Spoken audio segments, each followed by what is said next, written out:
but it's just getting them through that sort of pipeline. That would ruin your day, I reckon. Final minute of me being 25. So, good morning. Right now I've got a call one of the traders at the Closing Academy that I am part of to pick his brain a little bit, figure out a new funnel for the company because something is bleeding, something is not working. I'm using all of their frame, but I think just something needs a little bit of tweak, and then hopefully we'll be on to a winner. The issue with selling a product that can be anywhere from 3k up to 23k is you have to make sure that every box is ticked before them closing, right, and them actually agreeing to come and spend money with you. So you need to make sure that there's so many check boxes done where you're figuring out who the decision maker is and you're not actually talking to a gatekeeper. If you can't get through to the decision maker, what does the gatekeeper really need to sell it to the decision maker? Most of the time that doesn't work anyway, because you can send them the proposal, you can send them as much information as possible, but as soon as they see the 20k or 23k, they're instantly turned off. They're like, absolutely not a chance.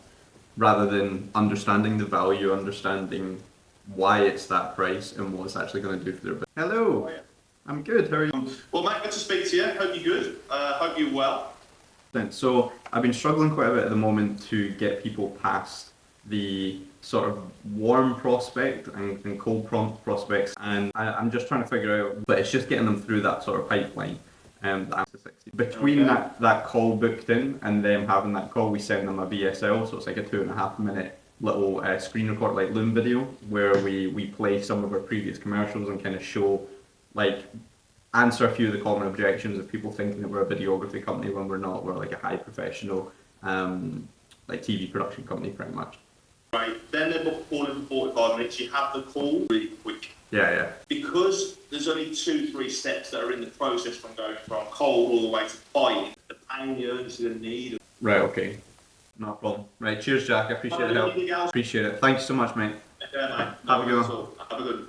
Cheers, bye. Really useful. So there's a handful of things that just need switched in our process, and remember I was mentioning my mentors and people that I look up to, and he's one of them that helps me build out the framework, and we figure out, right, where's not working and where needs slight tweaks. And as you maybe heard just for a second, there's quite a lot that is blaringly obvious that's going wrong. Now I've got a huge to-do list of figuring that new process out, but worth it. Right. The difficulty with doing these videos daily is that I'm going to have days that I'm literally doing just admin and work on my laptop, that I'll still try and record things of like what I've been doing, but they just might not be as interesting as other things. So my Monday to Friday, I'm going to try and head to Stirling every single day and get to a coffee shop. So that will change a lot of the locations and environments. But over the weekend, my plan is not to record any videos and try and switch off a little bit. I'll probably still be doing work behind the scenes, but just in terms of having a bit of a break and trying to now make plans at the weekend rather than constantly working through it. I'll still definitely be working, but at least it gives me an excuse to not have to focus on taking my camera places as well. Had the call with Jack. I've been revising the scripts even more in the whole sort of funnel and pipeline that the customer goes through. I redoing the standard operating procedure for these videos so that my editor sort of knows the styling to go for and what needs done per video.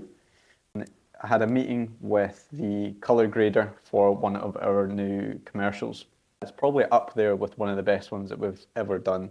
And I think what I'll end up doing is all the behind the scenes films that we post on the Restaurant Commercials website and Instagram accounts and social links, I think I'll start posting onto my channel every single weekend where there's not a video going up. So there's still a behind the scenes of something that we're doing.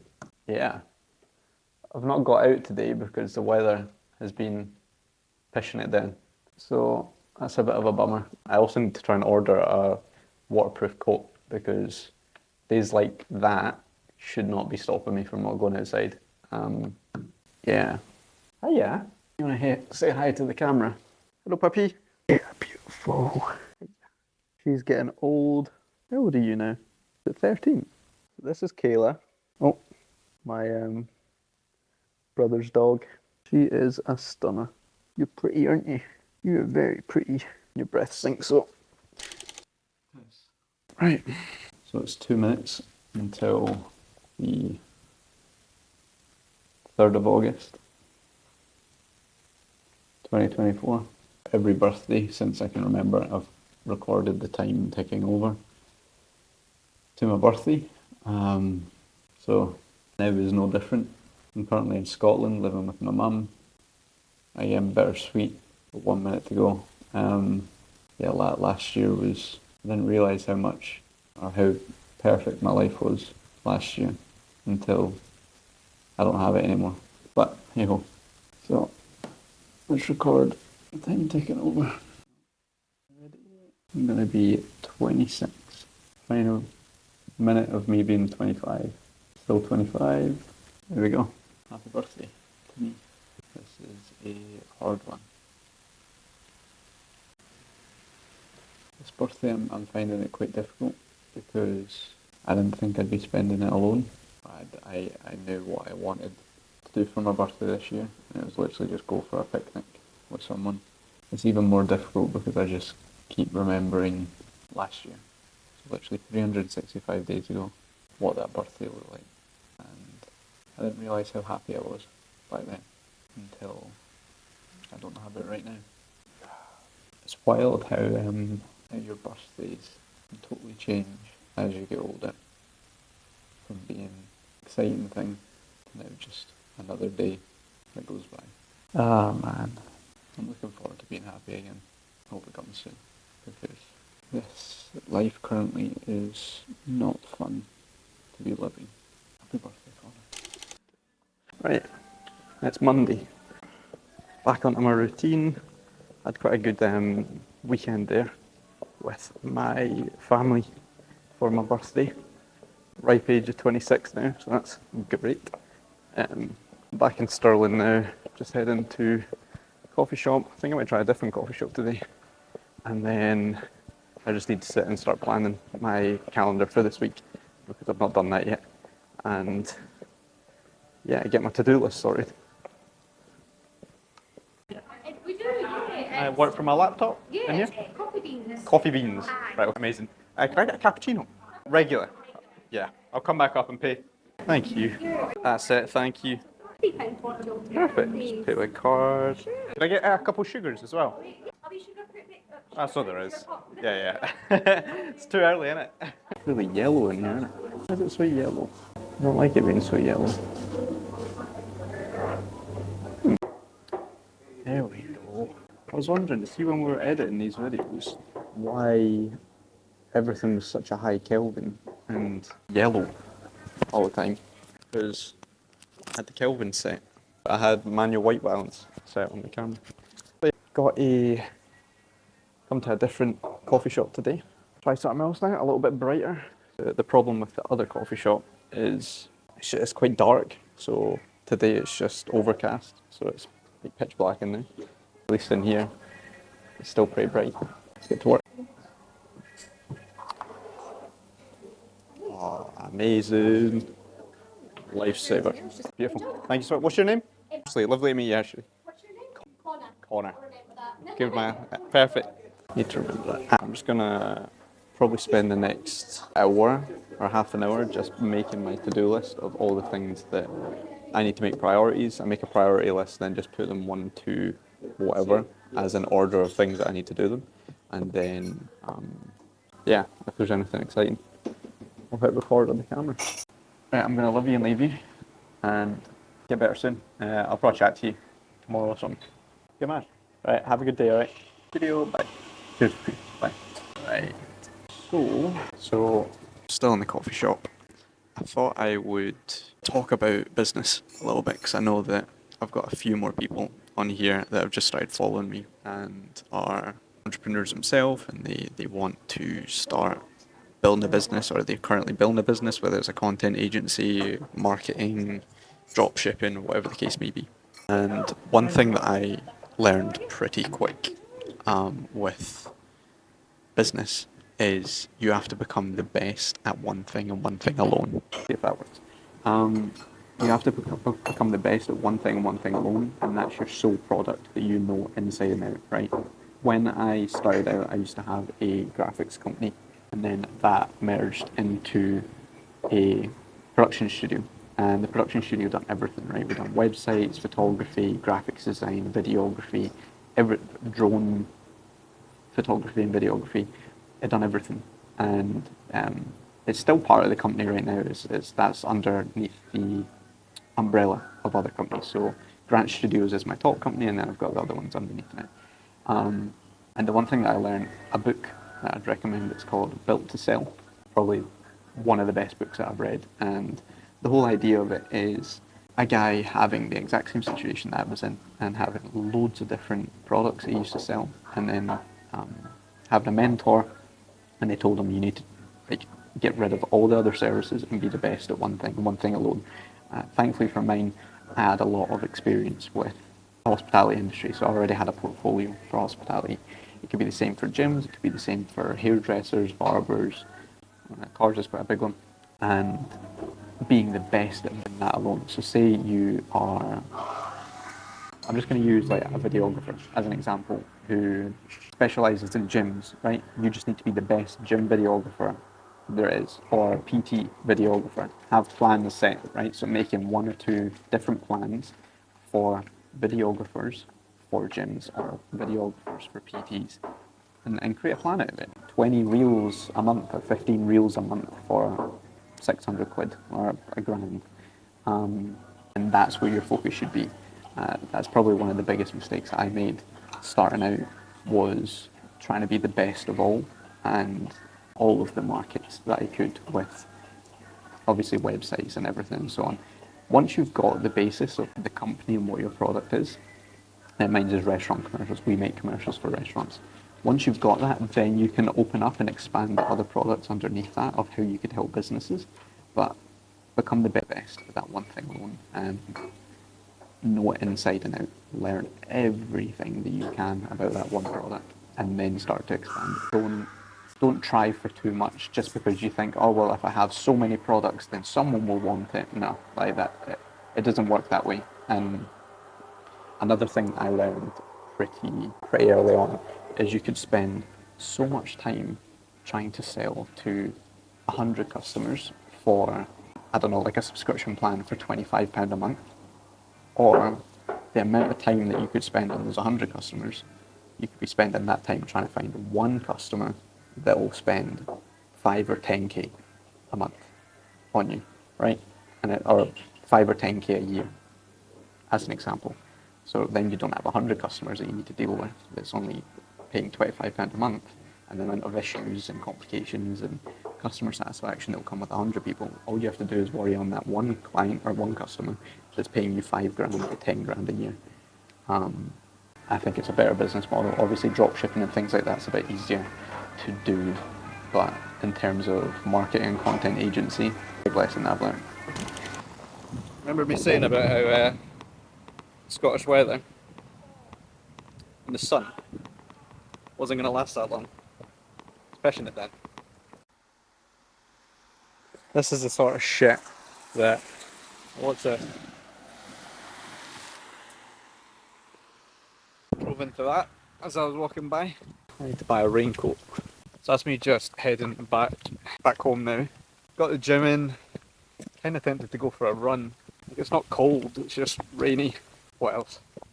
Yeah, I need to send off quite a bit of footage to a colour grader so we can get that on its way. So this week we can do final checks for a commercial and get that signed off. We've put outbound marketing as well back on, so we're getting calls booked in, which will be interesting to try the new scripts and the new standard operating procedure. And yeah, I mean, that's the basis of today. I've had quite a few messages from mates of mine that have started watching these videos who want some more sort of words of advice in my routine and how I stay focused and feel motivated to get up every day. So once I'm inside, I'll try and give you some more notes of advice.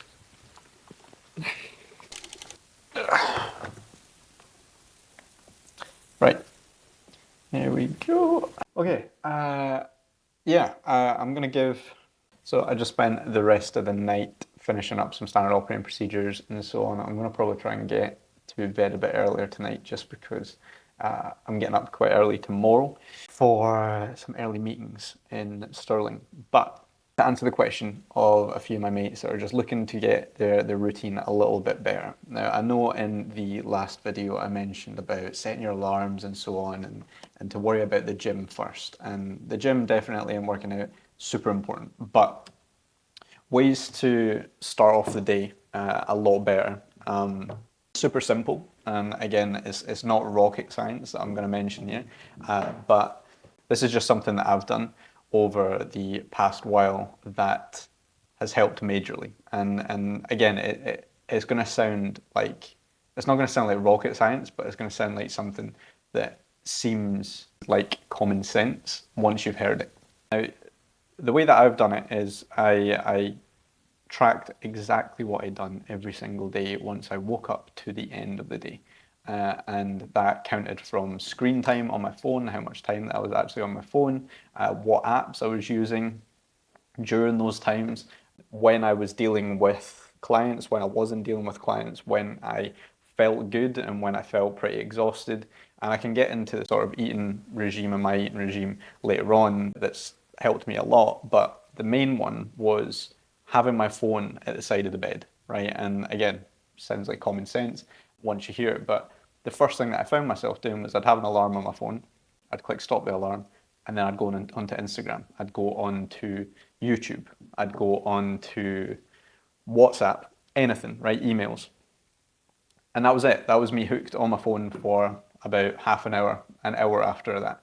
Just either mindlessly scrolling or replying to people or just being upset over something that I'd read, whether it was a friend or seeing something online that just annoyed me a bit.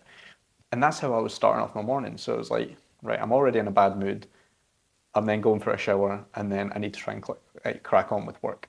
So what I do now, and what I've been doing for quite some time now, is I put this completely outside the room, not next to my bed, not even near my bed, completely away. And I purchased one of these. Right, this was like 10 quid. And all it does is for an alarm. Oh, Jesus. All it does is set an alarm. That's it. That's its entire purpose, is to wake me up. And I keep this over at my desk, so once it goes off, I have to get out my bed and turn it off. And at that point, I keep a bottle of water right next to the alarm anyway, so I make sure that I take a massive gulp of this as soon as I wake up, and that's it. My day started. I'm away for a shower, and I don't look at my phone until I'm on transport to Stirling, because I've got an hour to spare there. Now, even that hour to spare to get to Stirling, I'm probably going to start changing that and just taking notes and doing some admin instead of taking advantage of social media. But usually I like to catch up with any emails or messages that I've got for the rest of that day, whether it's employees and so on, and discuss. But that's the premise of it. One of these, lifesaving. All it does is set an alarm. You can set 2 alarms on this one. And it's an annoying, that's a noise it'll make. Did I shut it up? Oh wow, it's not going to stop. There we go. So that's what I wake up to, and I can't go back to sleep without that. So I can't go back to sleep with that continuing on. So out of bed, take a drink, phone completely out of the room, only touch the phone once I'm on the way out the door, and that means that I've woke up in a really good mood, and I'm ready to crack the day, and I'm in a much better mindset to then look at my phone at that point. And like I said, I might end up doing notes or even getting a book and reading on my travels instead of going on my phone, and I only go on my phone at like 1 o'clock in the afternoon. That's something that I might start tweaking. But yeah, hopefully that helped. That was a long explanation for just having an alarm clock. But right, I'm going to try and get into Stirling again tomorrow. What have I got tomorrow? I've got a follow-up call that I need to have, and then quite a few emails is my plan, and get some more procedures on the way. And I also need to start doing pre-production for a commercial that we're shooting later this month or maybe early next month. So that will be quite exciting as well. I want to do quite a funny concept that I'm pretty excited for. So, yeah, night.